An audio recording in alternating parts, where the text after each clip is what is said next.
에베소서 4장 7절로 12절 말씀 함께 봉독합니다. 우리 각 사람에게 그리스도의 선물의 분량대로 은혜를 주셨나니 그러므로 이르기를 그가 위로 올라가실 때에 사로잡혔던 자들을 사로잡으시며 사람들에게 선물을 주셨다 하였도다. 올라가셨다 하였은즉 땅 아래 낮은 곳으로 내리셨던 것이 아니면 무엇이냐. 내리셨던 그가 곧 모든 하늘 위에 오르신 자니 이는 만물을 충만하게 하려 하심이라. 그가 어떤 사람은 사도로, 어떤 사람은 선지자로, 어떤 사람은 복음 전하는 자로, 어떤 사람은 목사와 교사로 삼으셨으니 이는 성도를 온전하게 하여 봉사의 일을 하게 하며 그리스도의 몸을 세우려 하심이라. 아멘. 시간 찬양대의 찬양을 하나님께 올려드립니다.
저는 교회를 개척할 때 하나님 주신 제게 꿈이 있었습니다. 가장 큰 꿈은 하나님이 교회를 세우는데 건강한 교회를 세우라, 그리고 또 한 가지는 가족과 같은 그런 교회를 세우라라는 그런 마음이었습니다. 어떤 교회가 과연 건강한 교회고 또 어떤 교회가 가족과 같은 교회일까? 그렇게 생각할 때 제 마음속에 떠오르는 생각은 건강하다라는 것은 밥 잘 먹고 그리고 숨 잘 쉬면 건강한 것인데 그걸 영적으로 생각하면 양식은 말씀이고 기도는 호흡인데 그래서 말씀과 기도가 살아있는 교회라면 그 건강한 교회가 될 수 있다라는 생각을 가졌습니다. 또 한 가지는 교회가 너무 아비같이 훈계하고 야단치고 책망하는 교회보다는 어미같이 좀 따뜻하게 그래서 교회를 생각해보면 우리가 보통 부교회라고 이렇게 말하지 않고 모교회라고 이렇게 말하는 것은 어머니 같은 교회라는 거예요. 그래서 그 모교회라는 그런 의미 속에 하나는 따뜻함이 있다라는 거죠. 그래서 권위를 내세우지 않고 좀 먼저 섬길 수 있는 그런 교회라면 그게 좀 따뜻한 교회, 가족과 같은 교회가 아닐까 이런 생각을 했습니다. 또 한 가지는 좀 서스럼 없이 소통이 일어날 수 있으면 좋겠다. 뭐 이렇게 숨기고 감추고 뭘 이렇게 뭔가 이렇게 흙막 같은 것이 이렇게 쳐 있는 그런 교회가 아니라 그냥 이렇게 서로 순수함 그대로 받아줄 수 있는 그렇게 좀 뭔가 소통할 수 있는 그런 교회가 됐으면 좋겠다.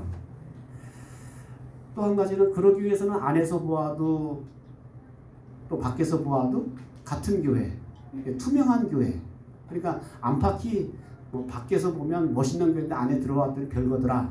이렇게 안팎이 다른 교회가 아니라 안에서나 밖에서나 투명하고 정직한 교회. 또 제가 복음의 본질을 깨달아서 교회가 복음 전하는 일에 최선을 이것이 우선순위고 그리고 복음 전하기만 하지 않고 복음으로 나았으면 잘 양육해서 키워서 육성시켜서 또 다른 사람이 이렇게 전도할 수 있는 사람으로 재생산하는 교회 이런 교회가 건강한 교회다라는 그런 나름대로의 생각을 했습니다. 제가 이런 생각을 하게 된 것은 뭐 제가 신앙 경력은 짧지만 이제 대학교 1학년 때 예수님을 만났고 그래서 불과 뭐 이제 그 대학원까지 하면 뭐 군대 물론 3년 중간에 있었지만 7년이라 뭐 한 10년 정도의 어간 가운데 제가 이렇게 보니까 교회를 이렇게 옮겼더라고요. 제가 뭐 우리 성도님 중에서도 교회를 본의 아니게 이렇게 교회를 다니시다가 또 이렇게 이사하거나 뭐 다른 이유로 교회를 이렇게 옮기신 분들이 더러 있을 거예요. 어떤 분들은 교회가 우리 뭐 이정환 성도님 같은 경우는 갈릴리교회 첫 번째 교회이시지만 세례 받으시고 첫 번째 교회인 교회도 있지만 뭐 어릴 때 뭐 유년기에 다녔던 교회, 뭐 또 고향에서 다녔던 교회들이 있고 또 뭐 여자들 같은 경우 시집 오기 전에 뭐 다녔던 교회, 처녀 때 다녔던 교회가 있고 이렇게 다니다 보면 보통 이제 한국 사람들이 평균적으로 한 5번 정도 교회를 옮긴다. 라고 그러더라고요.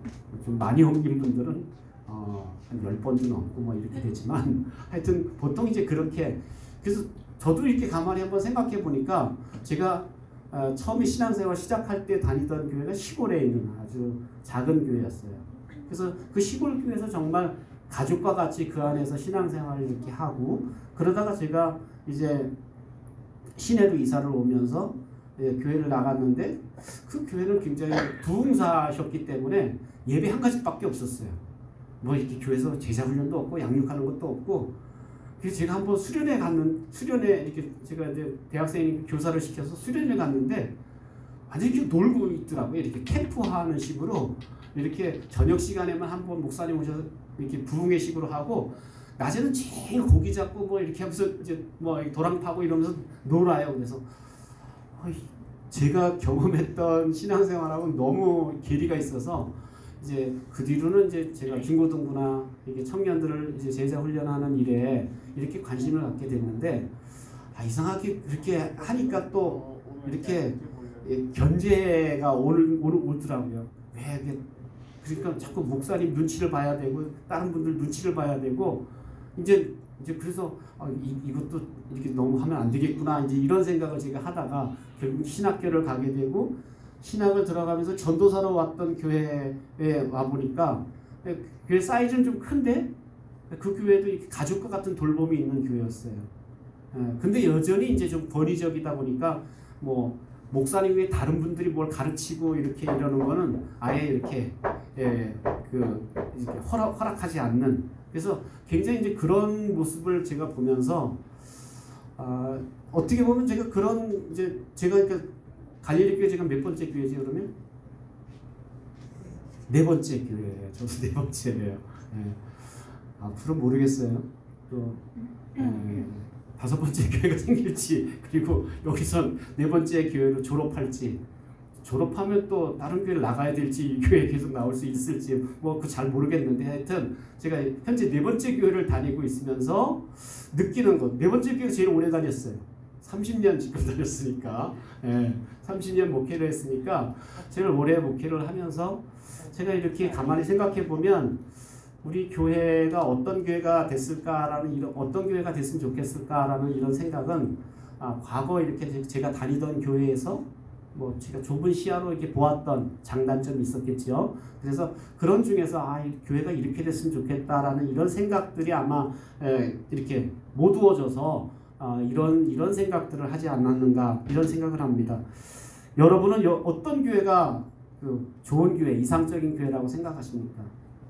갈릴리 교회가 처음 교회인 분들은 잘 모르시겠지만 이 교회가 최고인 줄 알지만 또 여러 교회를 다녀보신 분들은 이런 교회도 있네 하고 갈릴리 교회에서 좀 당황스러운 부분도 있을 수 있고요. 그래서 하여튼 그런데 나름대로 우리가 여러분이 이렇게 교회를 거쳐 오시면서 어떤 교회가 과연 이상적인 교회고 좋은 교회이고 행복한 교회고 건강한 교회인가 그리고 정말 따뜻한 교회인가 여기서 하나님의 사랑을 경험할 수 있는 교회인가 이런 것을 우리가 한번 생각해 보았으면 좋겠습니다.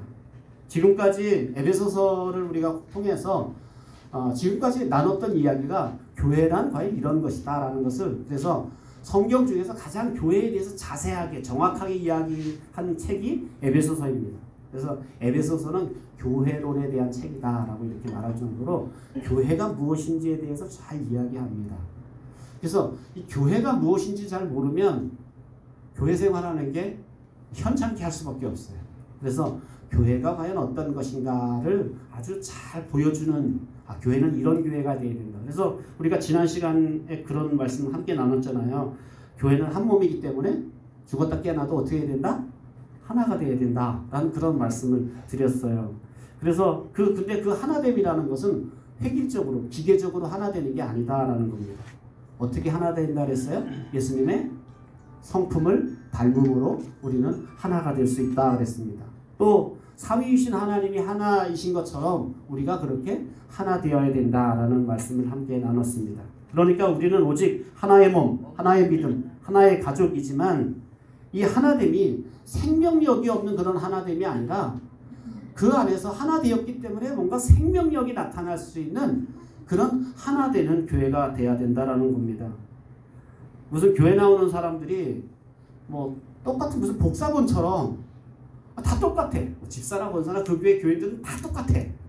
말하는 거 똑같고 이렇게 그래서 그런 교회들이 보통 어디서 찾아보냐면 이단 같은 교회들 이렇게 보면 그 사람들은 아주 무슨 앵무새처럼 이렇게 훈련된 것처럼 똑같은 말을 하고 때로는 뭐 그 입에서 부활만 얘기하고 그런 교회가 있잖아요. 그래서 뭔가 좀 이렇게 자연스럽지 않고 뭔가 기계적이다는 느낌을 좀 받을 때가 좀 있어요. 그래서 어떨 때 보면 저렇게 하면 오히려 그 복음을 가릴 수 있을 것 같은데 그냥 막 너무 대놓고 그러다 보니까 근데 그걸 아예 그냥 온 교인들이 다 그렇게 살아버리니까 그렇게 안 하면 그 교회에서 이렇게 사실 뭐 인정을 못 받는 것 같아요. 그러다 보니까 이제 그런 모습으로 아주 회개화된 모습으로 되는데 이게 건강하다고 할 수 있을까라는 그런 생각을 가끔 저는 하게 됩니다. 여러분 실제로 경험한 일이지만 교회 구성원들이 얼마나 다양합니까? 교회처럼 다양한 사람 모이는 게 없어요. 그죠? 물론 어느 교회는 그렇다 그러더라고요. 뭐 호남 사람만 모이는 교회가 있다고 그러고 그래서 거기는 호남인이 아니면 이렇게 직분을 이렇게 올라갈 수가 없다 그래요. 하여튼 이상한 교회가 있더라고요. 저 외국에 가면 미국 같은 데 가면 백인들만 나오는 교회가 있어요. 거기는 흑인 들어갈 수 없어요. 뭐 이런 교회가 간혹 가다 있기는 하지만 사실은 교회는 다양한 사람들이 모이는 곳이 아닙니까? 문화도 다르고 기질도 다르고 개성도 다르고 정말 달라요, 사람들이. 그래서 그 뭐 10명이 몰라 다 달라. 그런데 그 다른 사람들이 어떻게 하나가 될 수 있을까요? 응? 이렇게 다 나와 같은 사람이 아무도 없는데 성격도 다르고 문화도 다르고 자라온 배경도 다르고 학식도 다르고 가진 양도 다르고 다 다른데 어떻게 이렇게 다른 사람들이 하나가 될 수 있을까요? 그것은 그냥 획일적인 하나가 아니라 다양성 가운데서 하나가 된다는 거예요. 다양한데 하나. 다양한 것 같은데 한 덩어리야. 이런 것이 바로 교회의 모습이다라는 사실입니다. 에베소서 4장 7절 말씀 함께 보겠습니다. 시작. 우리 각 사람에게 그리스도의 선물의 분량대로 은혜를 주셨나니 그랬어요. 여기서 강조할 단어는 우리 각 사람에게입니다. 우리 각 사람에게. 우리 각 사람에게 뭘 주셨어요? 그리스도의 선물을 분량대로 은혜를 주셨어요. 분량대로.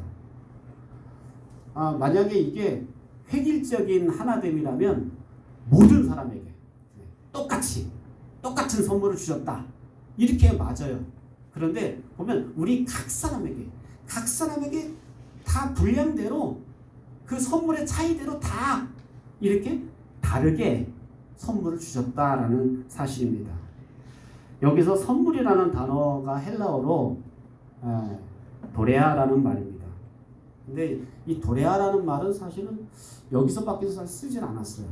근데 이 도레아라는 말은 보통 이제 성경에서 선물 그러면 은사인데 이 은사는 카리스마타라는 말을 많이 썼어요. 하나님의 선물, 하나님의 은사 이럴 때 카리스마타라는 말을 많이 썼는데 여기 본문에서는 도레아라는 단어를 썼어요. 그런데 이 도레아라는 단어는 이 카리스마타를 포함하는 하나님이 주신 풍성한 것.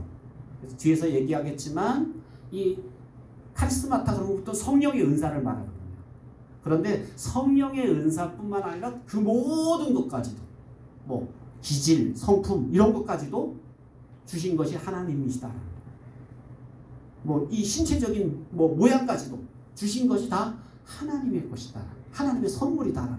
그래서 선물이라는 개념은 은사라는 개념에 훨씬 더 넓은 개념으로 도레아라는 단어를 사용하고 있다라는 겁니다. 그런데 보통 이제 은혜 그러면 우리가 카리스라고 말합니다. 그래서 보통 사람들 저 사람 카리스마 있어 그럴 때 카리스마가 뭐예요? 네? 카리스마 있어 그랬어요. 이 카리스라는 게 바로 은사를 말하는데 카리스마타라는 게 바로 은사를 의미한다라는 겁니다. 그러면 이 카리스하고 카리스마타하고는 어떤 차이가 있을까요? 저 카리스라는 말하고 은사라는 말은 어떻게 다를까요? 이 차이가 어떤 걸까요? 하나님의 은혜가 먼저 임했고 그 다음에 그 은혜를 통한 선물이 우리에게 주어진 것이 이제 은사, 카리스마타인데 그래서 우리가 보통 이렇게 이제 정리를 합니다. 은혜라는 것, 우리가 보통 이제 구원의 은혜라고 생각할 때 구원의 은혜는 잘난 사람, 못난 사람, 키 큰 사람, 작은 사람, 배운 사람, 못 배운 사람, 가진 사람, 못 가진 사람 어때요? 똑같죠. 똑같은 은혜를 줘. 구원의 은혜는 똑같이 주어진다. 그래서 카리스는 똑같이 우리에게 똑같은 분량으로 우리에게 주시는 거예요. 그래서 우리가 보통 은혜 받는 거는 구원의 은혜를 받은 거는 뭐 차이가 있는 게 아니야. 똑같아. 그렇기 때문에 이게 교회의 하나됨입니다. 우리는 다 같은 은혜를 받은 사람이에요. 믿습니까? 우리 다 같은 은혜를 받았어요. 저 사람 뭐 좀 다른 좀 뭐 특별한 은혜를 받은 게 아니야. 자꾸 저 이단적인 사람들이 나타나서 하나님이 저에게 특별한 은혜를 주셔서 뭘 이렇게 깨달았다 그러는데 우리에게 하나님 주신 은혜는 이게 특별한 게 아니라 모두에게 똑같은 은혜를 주셨다는 거예요. 같은 은혜를 주신 거예요. 그런데 은사는 다르다는 거예요. 은사는 김 권사님 은사가 다르고 최 권사님 은사가 다르고 이 권사님 은사가 다 다른 거예요. 은사는 다르다라는 거예요. 따라합시다. 은사는 다르다. 그러니까 교회가 다양하다라는 것은 뭐냐면 은사가 다르기 때문에 다양해요. 그런데 오늘 에베소서에는 그 은사 카리스마타라는 단어보다 더 넓은 의미 도레아라는 말을 썼어요. 그러니까 이 선물이라는 말은 더 넓은 의미예요. 그러니까 우리가 지금 가지고 있는 모든 것이 다 하나님의 선물인데 거긴 뭐 이런 외적인 신체적인 조건뿐만 아니라 이 내적인 영적인 그 모든 것을 포함하는 것이 다 하나님의 선물이다. 그리스도의 선물이다. 라고 이렇게 표현하고 있다라는 겁니다.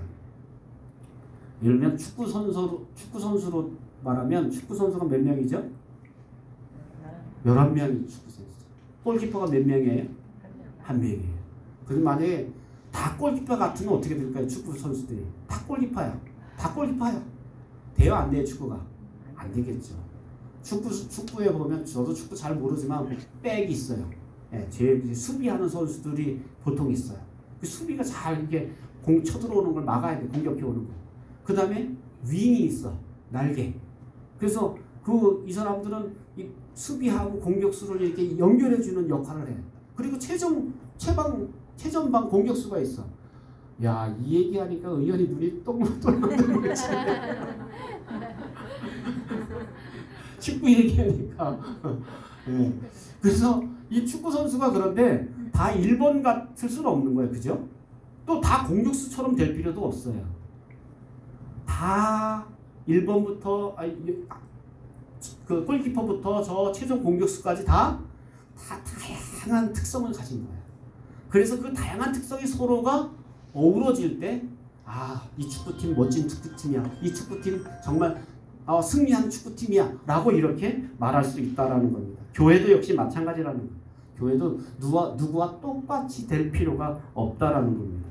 각자가 주신 은사, 각자가 주신 선물대로 최선을 다해서 발휘하면 그것이 그 교회가 좋은 교회가 또 영향력을 끼치는 그런 교회가 될 수 있다는 사실입니다.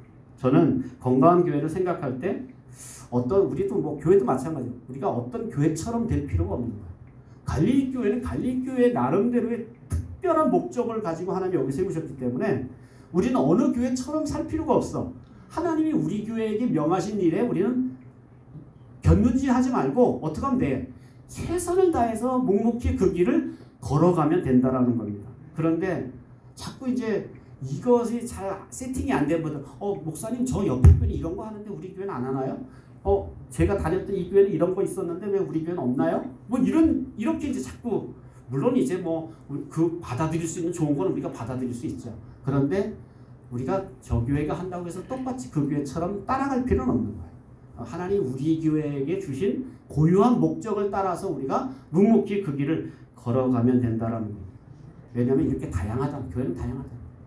저 북한 열병식 하는 거 보셨죠? 가끔 이제 텔레비에 나오면 북한 열병식 하는 거 보면 어때요? 그 사람들 뭐 총 하나 탁 움직이는 거 하나가 다 어떻게 보면 저거 사람이 하는 거야, 기계가 하는 거야 싶을 정도로 기계처럼 움직여요. 가끔 제가 그 생각을, 저 행복할까? 저렇게 하는 게? 이제 저렇게, 저도 이제 옛날에 뭐 잠깐 동안이지만 의장대 이렇게 연습을 이렇게 키가 커서 이제 키 큰 사람 중에 뽑혀서 이제 의장대 연습을 하는데 저 중간에 탈락이 됐어요. 의장대라는 게 한만 먹으면 그거 이게 총 이렇게 하는데 이게 보통 일이 아닌 거예요. 그래서 그 국군의 날 갔을 때 그 사람들 나와서 한다는 게 그게 하루 이틀 연습해도 되는 거예요. 저렇게 착착 기계적으로 맞으려면 한 적어도 3달 이상 아주 합숙하면서 그렇게 해내야 그런 기계적인 모습이 된다.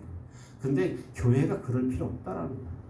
교회가 그렇게 획일적으로 기계적으로 통일된 모습을 보이라고 하나 된 모습을 보이라고 성경은 말하지 않고 있다라는 겁니다. 여러분 기도하는 모습을 보아도 어때요?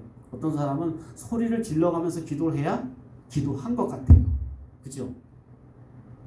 어릴 때부터 소리 지르면서 기도했던 분들은 소리 지르면서 기도해야 기도한 것 같아. 뭐 기도에다가 뭐가 좀 떨어져야 돼. 눈물이도 나고 뭐 목이라도 좀 쉬고 콧물이도 흘리고 그래야 오늘 기도했네. 은혜가 충만하네. 뭐 이렇게 그렇게 생각을 하는 분들이 있는 거. 어떤 분들은 그 소리 지르는 곳에 가서 기도하면 기도가 안 된다 그래요. 난 도통 기도가 안 잡힌다 그래요. 왜냐면 그 어떤 분은 또 조용하게 이렇게 묵상으로 기도하는 게 또 이렇게 익숙한 분들이 있어요. 그러니까 이걸 어떻게 어느 선에다 맞출 수가 없다는 거예요. 그래서 어느 교회 실제로 이제 큰 교회 다니는 권사님이, 저 순복음교회 다니는 권사님이 그 교회에 오셨는데, 이게 권사님이 순복음 스타일이니까 어떨까요? 쥐야 하면서 막 이렇게 이렇게 목에 가래 끓는 소리로 이렇게 막 이제 소리 지르면서 기도하신 거예요. 근데 감리교회니까 이 교회는 쫙 기도하고 있거든요. 원래 감리교도 사실 조용한 교회는 아니었는데, 요즘 뭐 현대인들이 다 조용하게 기도하니까 이게 거슬리는 거예요. 그러니까 자꾸 와서 이제 뭐라 그런가 봐요.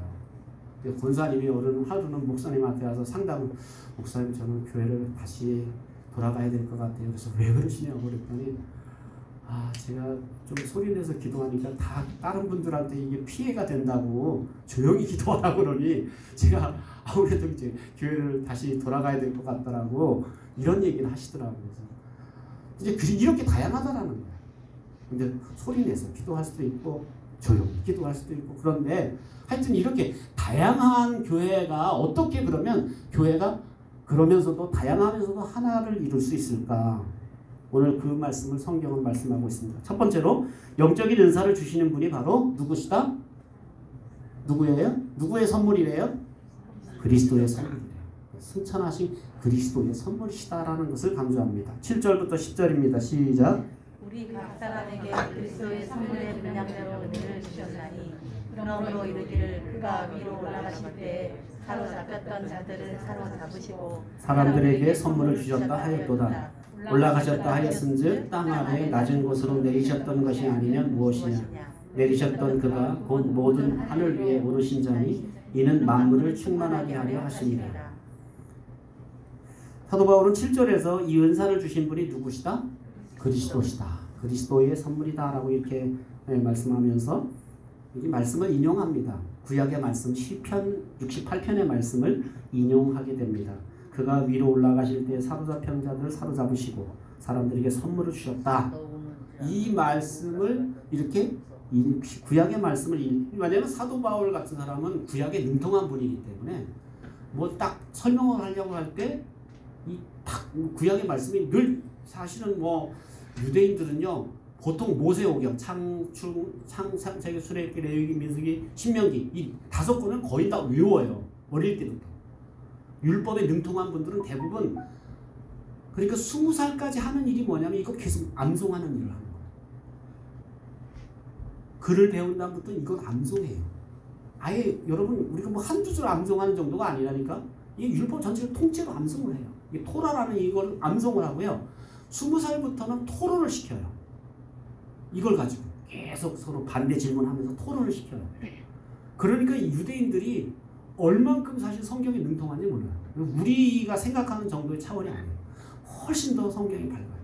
그렇기 때문에 사도 바울은 어떤 편지를 쓰려고 할 때 더더군다나 이게 지금 흩어진 유대인들, 변화된 유대인들을 대상이었기 때문에 편지 쓸 때 구약의 말씀 딱 떠오르면 그걸 이렇게 인용해서 주로 썼는데 시편에 선물이라는 단어가 나오니까 그 선물을 이제 인용을 하는데 이게 언제 때 얘기냐면 출애굽 때 얘기예요.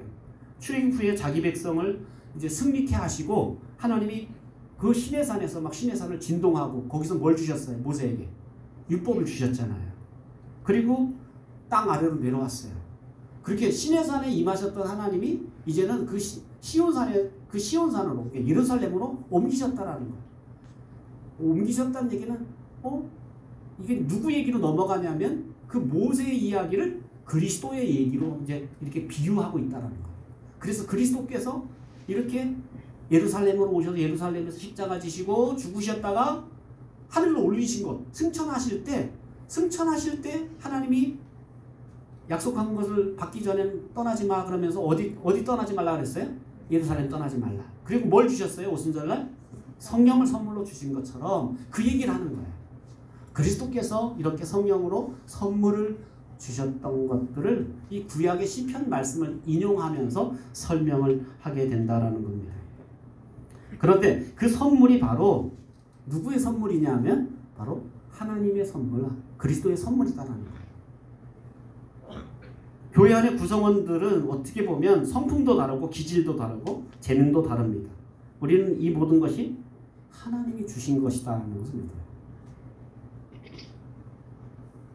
우리 권사님 얼굴 누가 주신 거예요? 누가 주신 거예요? 얼굴 누가 주신 거예요? 응? 하나님 주신 거야. 키 작고 크고 누가 주신 거야? 하나님 주신 거야. 그렇게 만들어내지. 아니 그 고백하잖아. 우리 아들 주셨으면 누가 주셨다 그래? 하나님이 우리 아들 주셨다 그래. 그러면 그 아들을 주셨다는 건 무슨 아들에게 무슨 성령의 은사만 주신 게 아니라 아들에게 속한 모든 걸 주신 거야. 그죠? 그러니까 여러분 각 사람에게 주어진 모든 신체적인 조건이라든지 뭐 재능이라든지 모든 거 다 누가 주신 거야? 하나님 주신 거야. 그래서 우리는 이런 것을 하나님 주셨다 해서 이걸 뭐라 그래? 천부적이라는 타고난. 천부적이라는 말은 하늘 아버지께서 주셨다는 거야. 타고났다는 말은 하나님 아버지가 주셨다라는 거야. 그러니까 생각해 보세요. 지금 교회 안에 와봤더니 교회 안에는 뭐 때문에 다소간 갈등이 생겨 문제가 생겨요? 서로 다르다는 것 때문에. 지난 시간에 말씀했죠. 뭐 저 이방인들도 또 저 유대인들 다 성령 받고 은사 나타나는 거 보니까 이거 하나 된 건 맞는 것 같은데, 그런데 사는 모습을 보니까 다 틀린 거야. 뭔가 유대인들은 이게 뭐 율법이 엄격한데 저 이방인들은 사는 습관이 다 제각각인 거야. 그러니까 이건 아니지. 어떻게 기독교인이 저렇게 살 수 있어 하면서 막 서로 이제 막 이렇게 등을 돌리고 서로 갈등을 하고 싸움을 하는, 비판하고 판단하는 그런 일들이 교회 안에 있다라는 거예요. 교회 안에 생기게 됩니다. 그러니까 바울이 그런 면에서 지금 여기서 이런 편지를 하고 있다는 거예요. 이건 누가 주신 선물이라고?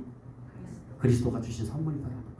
그때 그 선물은 다 여기서 말한 선물은 성령의 은사만 아니라 모든 하나님이 너에게 주신 기질이나 성품이나 모든 신체적인 내외 조건들을 다 하나님 주셨다는 거예요. 인정하라는 거예요. 그러면 생각해보세요. 하나님 주셨어. 하나님 주셨으면 하나님 주신 걸 가지고 저 사람 나보다 못생겼네 하고 판단하면 돼요, 안 돼요? 안 돼요. 왜냐면 하나님의 작품인데, 하나님의 작품인데 내가 만약에 비난을 해버리면 누굴 비난하는 게 되냐면 하나님을 비난하는 게 돼요. 그러니까 여러분이 이게 각자 다르지만 다 하나님이 주신 선물이에요. 그러니 서로 뭐 하지 말라? 판단하거나 서로 갈등을 해서는 안 된다. 다양한 것을 어떻게 해야 된다? 인정해야 된다라는 것을 말하고 있다는 거예요. 우리는 보통 이런 게 익숙하잖아요. 나와 다르면 자꾸 판단하고 자꾸 비판하는 데 익숙해요. 우리나라가 지금 병든 것 중에 가장 큰 병은 이 비판하는 거예요. 막 차이를 좀 인정하고 받아들여야 되는데 차이가 나면 무조건 나쁜 놈들이고 죽일 놈들이야. 그리고 막 머리가 터지도록 싸워. 요즘은 또 막 인터넷 같은데 이게 발달되다 보니까 거기서 막 이게 사람 하나를 그냥 금방 죽일 수 있는 그런 현실이 있다라는 거야. 다르다는 건 저 사람 나하고 다르네? 저 사람 나하고 생각이 다르네? 그런데 그 다른 생각도 하나님 주신 거라고 생각하고 받아들이라, 인정하라 라고 이렇게 말씀하고 있다는 거죠. 그래서 우리는 특별히 나와 다른 사람을 만날 때, 나와 차이 나는 사람을 만날 때 인정해주고 받아주고 때로는 인내해 줄 수 있어야 된다는 겁니다. 왜? 그것이 하나님이 주신 선물이기 때문에. 아멘입니까? 제가 이런 설교를 하면 또 조심스러워요. 어떤 분들은 이상한 쪽으로 설교를 이렇게 받는 분들이 있더라고요. 제가 이렇게 다양한 거 다 인정해주라, 받아주라라고 얘기하면 그러니까 또 이제 제가 이제 어떨 땐 좀 안 좋은 모습이 나타나 제가 권면을 하잖아요. 성도님, 그건 좀 이렇게 고치셨으면 좋겠는데요. 라고 이야기하면 뭐라 그럴까요? 냅두세요. 저는 원래 이렇게 생긴 사람이에요. 라고 말한다. 그런데 이렇게 생겼는데 내 성품이나 기질이나 이런 것 중에서 하나님이 안 주신 게 있어요. 누가 심어놓은 것도 있을까? 사단이 심어놓은 것도 있다라는 거예요. 어떨 때 보면 성품인데 이건 타고난 하나님 주신 성품이 아니라 사단이 심어놓은 성품이 있어요. 어떤 자라난 나쁜 환경이나 배경 때문에 때로는 누구한테 상처받은 것 때문에 그 안에 아주 안 좋은 성품이 이렇게 자리 잡은 사람이 있다는 거예요. 악독한 성품이잖아. 그것도 그럼 하나님 주신 거니까 다 받아. 그런 얘기가 아니라는 거예요. 그냥 딱 보면 아, 이게 하나님 주신 것이다. 그런데 그게 사단이 준 사단적인 성품이라면 그건 죄내야죠. 죄내야죠. 근데 이게 제가 어떨 땐 설교를 한쪽으로 너무 강하게 설교하면 한쪽으로 너무 이상하게 받아들이는 분들이 종종 있더라고요. 그래서 이게 어떨 때 보면 설교하면서 조심스러울 때가 있어요. 그러니까 은혜를 이상하게 받는 분들이 있긴 있어요. 그래서 여러분들이 이렇게 나와 다른 성품도 다르고 성격도 다르고 기질이 다르고 또는 은사가 재능이 다를 때 저 사람은 왜 나와 달라라고 판단하고 비판하고 하기보다는 인정해주고 참아주고 기다려주고 그리고 같이 품어주는 그것이 바로 하나됨을 위한 다양하지만 하나되기 위한 방법이다라는 것을 말씀하고 있습니다. 두 번째, 영적 은사는 성격이 대단히 다양하다는 것을 이야기합니다. 4장 11절 말씀 시작. 그가 어떤 사람은 사도로, 어떤 사람은 선지자로, 어떤 사람은 복음 전하는 자로, 어떤 사람은 목사와 교사로 삼으셨으니. 사도 바울은 사실 고린도전서 12장에 보면 은사는 여러 가지로 다양하다라는 이야기를 많이 합니다. 그러면서 고린도전서 12장에는 몇 가지 은사를 이야기하고 있죠? 9가지 은사를 이야기해요. 그래서 이제 이 9가지 은사까지 성령의 은사니까 또 갈라디아서 2장 성령의 열매가 성령의 열매가 몇 장 몇 절이죠? 5장? 6장? 갑자기 네, 성령의 9가지 열매가 나오잖아요. 성령의 9가지 열매를 보면서 성령의 열매가 9가지니까 은사도 9가지 딱 이렇게 규정해 놓는 분들이 있어요. 그래서 그 고린도전서에 보면 믿음의 은사, 지혜의 은사, 지식의 은사, 방언의 은사, 통역 은사, 예언, 소유, 능력, 행함, 영분별 이런 9가지 은사를 딱 은사, 영적인 은사로 규정해 놓고 요거까지만 은사, 성령의 은사다라고 얘기하는 분들이 있어요. 그런데 또 다른 성경 보면 로마서 이것도 역시 바울이 썼지만 로마서 12장에도 보면 은사를 이야기하고 있죠. 로마서 12장에 나오는 은사는 또 거기서 몇 가지 나오는 7가지 은사를 이야기합니다. 가르침의 은사, 다스림의 은사, 권위하는 은사, 위로하는 은사, 구제, 국률, 예언 이런 은사들을 설명하게 됩니다. 그러니까 이렇게 성경에서 9가지 은사라든지 또 이 로마서에서 7가지 은사라든지 이런 은사를 설명하는 이유는 뭐냐면 은사가 7가지, 9가지다 요로 규정하는 것이 아니라 다른 은사를 적용할 때도 이런 방법으로 이렇게 적용하면 된다라는 거죠. 그래서 국률의 은사한 사람은 국률로 또 믿음의 은사는 분수대로 이렇게 쭉 이렇게 적용하는 방법이 있잖아요. 그래서 그 적용하는 방법대로 다른 은사들도 그와 준해서 적용하면 된다라는 설명이지 은사가 성경에 기록된 은사로 끝나는 것은 아니다라는 겁니다. 오늘 11절에도 또 역시 은사 5가지 은사를 기록하고 있죠. 오늘 5가지 은사는 뭡니까? 사도의 은사, 선지자의 은사, 복음 전하는 은사, 목사의 그 다음에 교사. 이것이 바로 5가지 교회에 주신 은사라고 이야기합니다. 보통 이제 사도 그러면 어떤 사람일까요? 교회에서 사도 그러면 이게 보통 사도는 몸으로 비유한 뼈대와 같은 거예요. 뼈대를 이루는 거. 그러니까 뼈대를 이룬다라는 건 뭐냐면 주도적으로. 그래서 보통 이제 사도적인 은사가 있어요. 개척하고 보통 이제 선교사들 같은 경우는 저런 은사가 있어요. 그래서 개척하고 나가서 맨바닥에서 그냥 교회를 개척하고 거기서 복음을 전하고 이런 사도적인 은사라고 합니다. 뼈대와 같다면 선지자의 은사는 뭐냐면 힘줄과 같은 신경 조직. 그래서 하나님의 뜻을 이렇게 전달하는 그런 은사예요.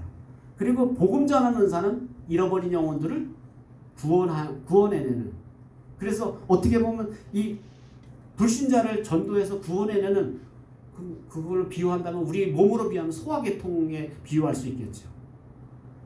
또 목사나 교사는 뭐냐면 이제 그 만들어진 피를 온몸으로 이렇게 보내는 핏줄과 같은 역할을 하는 게 바로 목사와 교사의 역할이다라고 말할 수 있습니다. 어떤 게 제일 중요할까요? 다 중요하죠. 몸이 뼈만 있어서도 안 되고 신경계만 있어도 되는 게 아니고 소화계통만 있어도 되는 게 아니고 핏줄이 있어서만 되는 게 아니고 다 있어야 된다. 다 건강해야 된다. 아무튼 은사는 이렇게 다양하다라는 거예요. 왜 다양할까요? 왜 성령의 은사가 이렇게 다양할까요? 왜 다양하게 주셨을까요? 다 똑같이 사도처럼 살게 하면 얼마나 교회가 으쌰으쌰 열심히 나갈까? 그래서 목사님 중에서도 사도적인 은사가 있는 분들은 교회를 오래 못 있습니다. 한 3년 있고 이렇게 딱 가서 또 어디 가서 개척하든지 뭐 이렇게 막 이렇게 교회. 그러니까 한 곳에서 뭐 이렇게 진지하게 이렇게 하는 것에 굉장히 힘들어해요. 굉장히 이렇게 막 뻗어나가면서 이런 역할을 하게 돼 있어요. 다 그럴 수 없잖아요. 어떤 역할이 중요한 게 아니라 그 각자의 역할, 각자에게 하나님 주신 역할들에 충성할 필요가 있다는 겁니다. 성령의 은사가 이렇게 다양한 이유가 뭘까? 성령의 은사를 하나님 왜 주셨을까요? 왜 성령의 은사를 주셨을까요? 신앙생활 오래 하셨으니까 성령의 은사 왜 주셨을까? 한 번에 들어본 적 있잖아요. 왜 주셨을까? 네? 서로의 유익을 위해서 주셨다 그랬어요. 네. 유익을 위해서, 너의 유익을 위해서 주셨다 그랬어요. 상호 유익을 위해 주셨는데 성령의사가 서로 피차 유익을 줘야 된다라는 거야. 너를 위해 주신 게 아니라는 거야. 은사는 선물 너를 위해 주신 게 아니라 다른 사람의 유익을 위해서 선물 너에게 주셨다라는 거야. 무슨 말이냐면 우리가 서로에게 유익이 되려면 어떻게 해야 돼요? 만약에 권사님하고 서로 유익이 되려면 어떻게 될까요? 권사님한테 있는 게 권사님한테도 있어. 권사님한테 있는 게 권사님한테도 있어. 서로 유익이 될 수 있을까 없을까?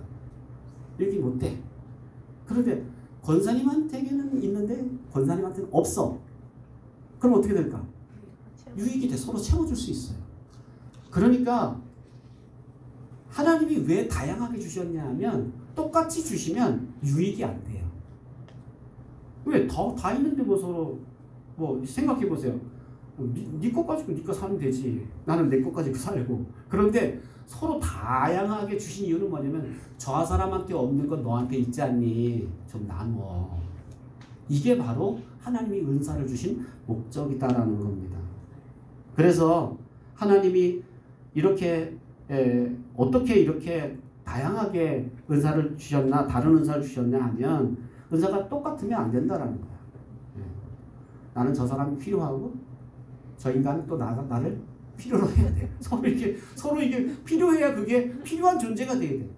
가정에서도요. 가정에서도 이게 좀 서로 필요한 존재가 돼야 돼요. 서로 각각이면 이게 서로 채워줄 게 없으면 죄송하지만 따로따로 놀 수밖에 없어요. 만약에 아내가 너무 완벽해. 내가 도와줄 게 없어. 그리고 남편? 저 인간도 아주 완벽해. 도와줄 필요 없어. 약간 좀 부족한 게 보여야 된다니까요. 그래서 제가 그걸 사실 결혼생활 제가 뒤늦게 그걸 깨달았어요. 아, 좀 부족함을 보여야 되는구나.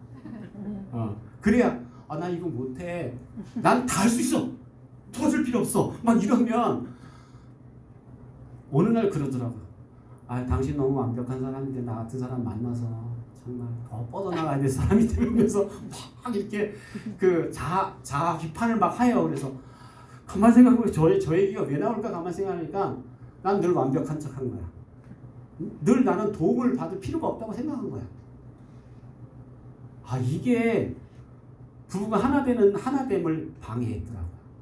그래서 맞아 나 이런 게 그래서 나중에 제가 이제 노선을 바꿨어요. 나 이런 게 부족한데 당신이 좀 이런 건 채워줘.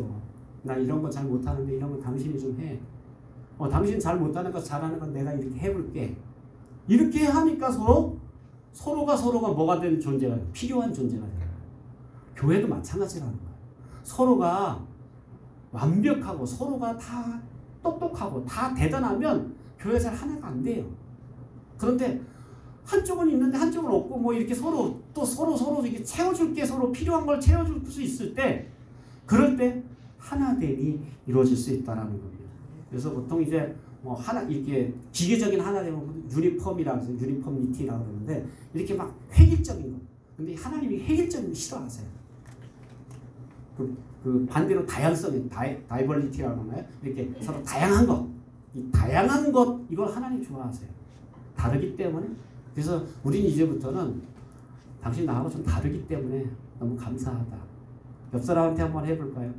나와 다르기 때문에 감사해요. 나와 다르기 때문에. 너무 똑같은 사람 피곤해요. 왜냐하면 제가 이렇게 보면 같이 슬럼프 빠지고 같이 다운하고 그러면 너무 힘들어요. 한 사람 좀 다운할 때 한 사람 좀 일어나고 그래서 붙잡아줘야 되잖아. 근데 같이 이렇게 하면 이게 굉장히 서로 필요를 채워주기 어렵다라는 거예요. 이렇게 다양한 것 하나님이 다양하게 만드셨기 때문에 이건 필요를 채워줌으로 서로 하나를 이룰 수 있다는 거예요. 세 번째로 영적 은사를 이렇게 주신 목적이 뭘까?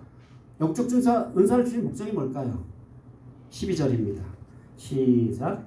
이는 성도를 온전하게 하여 봉사일을 하게 하며 그리스도의 몸을 세우려 하심이라. 사도 바울은 왜 그리스도가 그의 교회에 이러한 은사를 주셨는지 아주 분명하게 말하고 있습니다. 두 가지로 이야기하죠. 요약하면 봉사의 일을 하기 위해서 성도를 준비시키는 목적. 봉사, 섬기게 하기 위해서 준비시키는 거예요. 그러기 위해서 은사를 하는 선물을 주셨다는 거예요. 또 한 가지는 그리스도의 몸, 교회를 세우기 위해서. 교회를 세우기 위해서 은사를 주셨다라고 말합니다. 오늘날 교회 공동체 안에서 가장 큰 약점, 가장 큰 문제점은 뭐냐면 은사를 왜 주셨는지 모르기 때문에 선물을 왜 주셨는지 모르는 거예요. 나에게 왜 이런 재능 주셨지? 나에게 왜 이런 선물 주셨지? 목적을 모르면 심각해지게 된다는 겁니다. 교회 안에서 은사를 가지고 봉사하는 사람들이 성도를 실족시키는 일도 있어요. 왜 그럴까요? 목적을 모르기 때문에. 목적을 모르면 실족시키게 된다는 거예요. 직분을 맡은 사람들이 그 직분이 봉사의 직인지 몰라요. 그리고 누가 권위하는 직인 줄 알아요. 교회에서 장로의 직분을 왜 주셨어요? 봉사하라. 목사의 직분을 왜 주셨어요? 봉사하라. 섬기라고 주신 거예요. 집사의 직분, 권사의 직분 왜 주셨어요? 섬기라고 주신 거예요. 근데 그게 무슨 애헴하고 있는 권위하는 직분인 줄 알면 상처가 돼요. 서로 상처를 주게 됐어. 내가 권사인데 왜 나를 우습게 여겨? 나에겐 왜 권사를 안 줘? 뭐 이런 것 때문에 서로 상처를 주고 상처를 받게 된다는 거예요. 그거 아니라는 거예요. 섬기라고 주신 거예요. 섬기. 저는 이게 제일 우리 한국교회의 큰 맹점이 이거예요. 섬기라고 주신 직분인데 이걸 잘못 착각하고 있다는 거예요. 어떤 경우에는 자기 만족을 위해서 사회봉사하듯이 교회봉사하는 경우도 있어요. 어떤 경우는 자기를 드러내는 동기로서 봉사하는 경우도 있어요. 나를 좀 인정해달라. 나를 좀 알아봐달라. 이런 올바르지 못한 목적으로 봉사하면, 섬기면 반드시 위험한 결과를 만나게 된다는 거죠. 앞에서 열거한 이 사도나 선지자나 복음전도자나 목사나 교사 다양한 은사를 가지고 섬길 때 중요한 목적은 뭐냐면 성도를 구비시키는 일, 성도를 잘 준비시키는 일을 위해서 이 은사를 사용해야 된다는 거예요. 왜냐하면 우리의 섬김을 통해서 다른 사람들이 세워진다는 거예요. 믿음이 연약한 사람들이 우리의 섬김을 통해서 하나님의 은혜를 알게 되고 연약한 성도들이 우리의 섬김을 통해서 하나님 앞에 잘 예배드리면서 은혜를 받게 된다면 이게 하나님의 영광이 됩니다.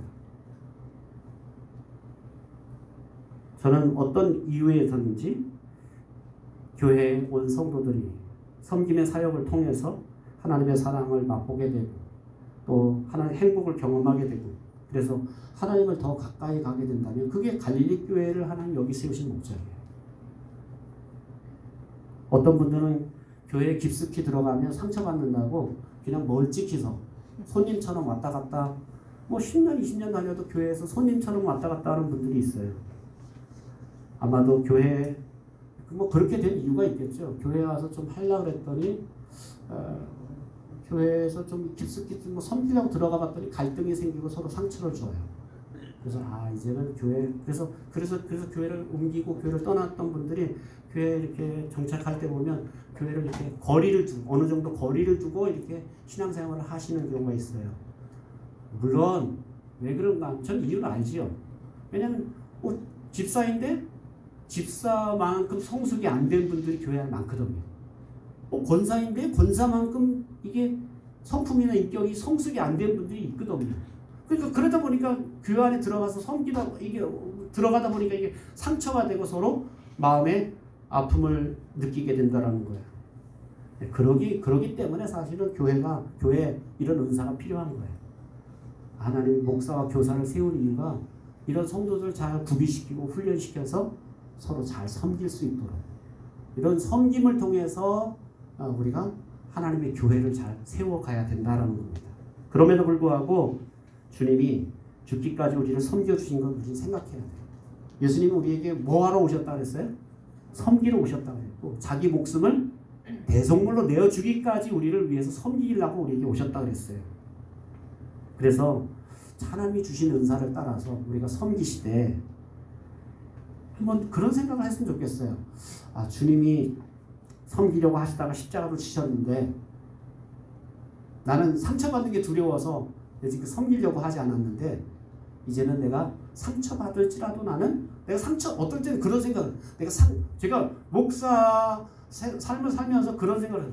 상처받는 게 두려우면 저는 목사직을 한번 내려놔야 됐을 거예요. 벌써 목사님 뭔 상처받았다고 저래요 그런지 모르겠지만 목사인 저도 사람이기 때문에 상처받을 수 있어요. 그런데 만약에 목사인 저가 상처받는 게 두렵다면, 두려워한다면 저는 목회를 못할 거예요. 저도 원래 성격이 내성적이고 좀 이렇게 소극적이다 보니까, 만약에 이게 그냥 제가 만약에 목사의 직분이 없었다면, 은사가 없었다면 제가 이게 됐을까? 그런 생각을 해요. 그래서 하나님이 그래서 나를 여기다 확 집어넣었구나 이런 생각을 할 때가 있어요. 꼼짝 못하게 집어넣었구나라고 그런 생각. 내가 생각해도 목사 될 이유가 없는데 내가 이래 하나님 나를 목사로 밀어 넣으신 걸 보면 내 성품을 잘 아시는 분이 나에게, 그래서 이런 생각을 하는 거예요. 내가 상처받을 각오하고 내가 섬기리라. 내가 상처받을 각오하고 내가 나누리라. 내가 상처받는 게 대부분 어떤 이유 때문입니까? 내가 이렇게 섬겨줬으면 이렇게 돌아왔으면 좋겠다고 상상했는데 그게 안 돌아오니까 상처가 되는 거잖아요. 근데 그거 생각하지 말고 이제 내가 상처받을 각오하고 섬기고 세워주는 그런 사명을 감당하는 여러분 되시기를 주의 이름으로 축원합니다. 기도하겠습니다. 참 좋으신 하나님 은혜를 감사드립니다. 예수님은 상처받으시면서 십자가에 죽으시면서까지 우리를 위해 섬겨주셨는데, 우리를 섬기라고 영적인 다양한 은사를 주신 것 우리가 기억하고 하나님 섬기기 위하여 하나님 정말 상처받는 것 우리가 두려워 회피하지 않게 해주시고, 상처받을 것 각오하고 우리가 그렇게 섬길 수 있는, 그리고 그렇게 성도들을 세워줄 수 있는 그런 저희들이 될 수 있도록 축복해 주시옵소서.